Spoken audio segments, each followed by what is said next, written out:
Hey everybody, what's up? This is Unrested, and this is my new show, Unrest Watch, in which I review things such as anime, J-games, J-movies, and did I forget anything? Mostly I try to stick it to Japan, but maybe once in a while I'll step outside of there. I think probably the biggest time I'll step outside of Japan is when it's like Western collabs with Japanese ideas, such as horrible movies like Tokyo Drift. In the future I want to review Black Rain, which I don't really think is a very horrible movie actually, so please wait to hear that review. I'm kind of in the middle on that movie. Oh, it's Michael Douglas, man. That guy's tough, dude. Today, our movie is Perfect Blue, and this is actually an anime. This is actually a very, very old anime. Well, I say very old, because I'm old. This was all the way back in the days of Akira, and I guess the Bubblegum Crisis, Vampire Hunter D. I remember people were watching that back then. Early 1990s. I believe I was in high school when it came out. So that came out probably about 1994 when I was a freshman. Yeah, so this is a pretty old movie. And you can kind of see, I mean, some of the colors are not as saturated as today's, very computer animated, very 3D rendered, and very, very saturated, high, bright tones and colors. Very, very vibrant colors of today's anime are not present in Perfect Blue. But that doesn't really matter. What matters is story for me. I really don't care even about art style too much, as long as it's not like too atrocious, as long as it's not like scribbles, I guess. And that's where Perfect Blue does everything right, is story. Now, it's a little bit confusing, so I'm gonna just try and explain it as best as I understand it. If you understood the story in a different way, please feel free to correct me in the comments or tell me what you thought the plot was doing. Warning, spoilers, spoilers, warning, spoilers. There's a young girl, and she is in an idol band equivalent to like Perfume or AKB48. And she wants to make the crossover into acting. Now, this is actually pretty common in Japan. Usually these girls in these idol bands graduate at a certain point, and it's usually actually the age of 20, because in Japan you're a legal adult at 20, and they leave these bands and they go off to try and start an acting career. Probably one of the most famous people that's done that recently is Ah-chan from AKB48, graduated back in 2013, I believe, and she's still struggling quite a bit. She was in one really bad horror movie called Black Lily Apartment Complex, and it wasn't so good. So that's kind of what this girl's going through, the same exact thing.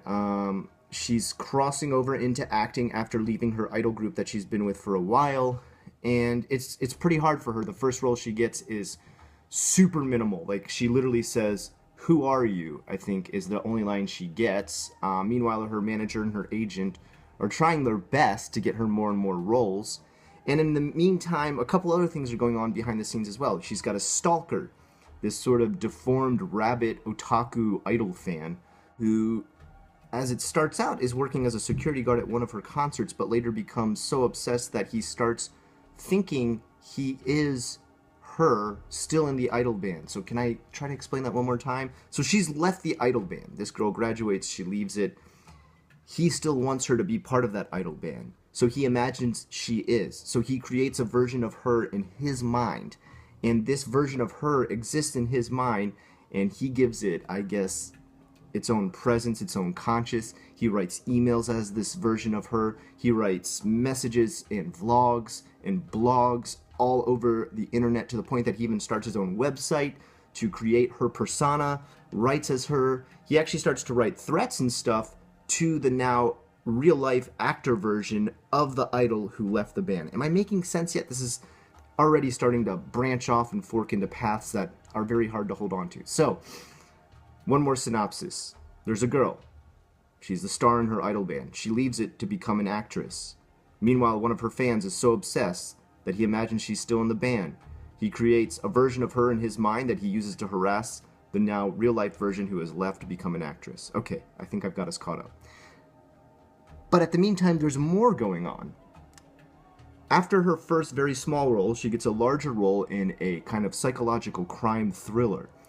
And in that, her story starts to become more complex because she has to take on the role of a very complex character in this acting role that she's given.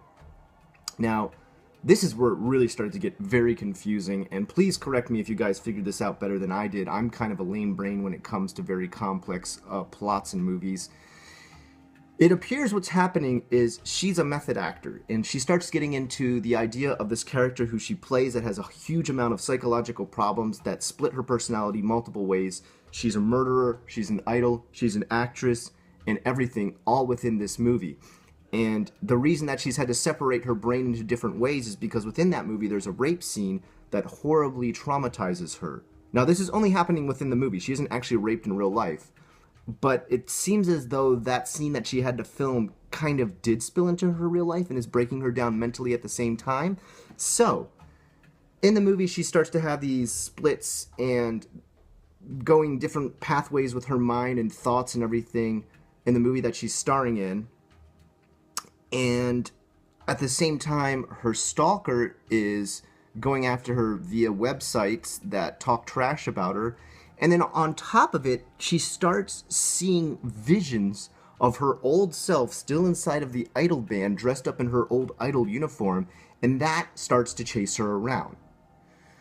All this starts to climax to a point where she can't tell what's reality and what's fake anymore, what's the movie that she's starring in and what's her real life anymore. And it starts to become a blur that reaches a zenith when she's attacked by her stalker, the guy who's deformed and used to be a security guard at her concerts. She kills him in a battle kind of, I guess, stalker versus the stalked and prey versus, predator. And then after that, it's revealed to us that her manager, the female manager, she's got a male agent and a female manager.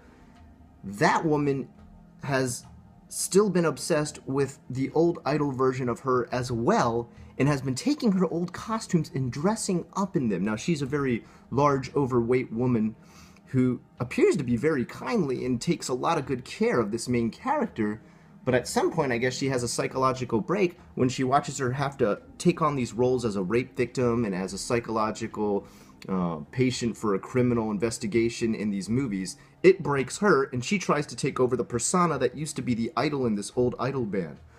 She goes after her and attempts to kill her too, to take over her life, even though that would be impossible because she doesn't look anything like her. And they get into this kind of showdown that is just surreal. I mean, there's points where she's floating through the air and you don't know if she's imagining it or if she's giving this psycho persona idol to her manager, or if this manager is actually able to do weird stuff like that. And it climaxes in the manager getting hit by a truck, her also getting knocked over or stabbed or something. It's just such a bumble of a mess of a fight at the end that you can't really tell what happened. You wonder if they even lived. And it finally climaxes in her getting a grip on reality once again. The actress, former idol, is okay now. She did great in her role. Her movie went big, so she's going to have more roles coming up soon.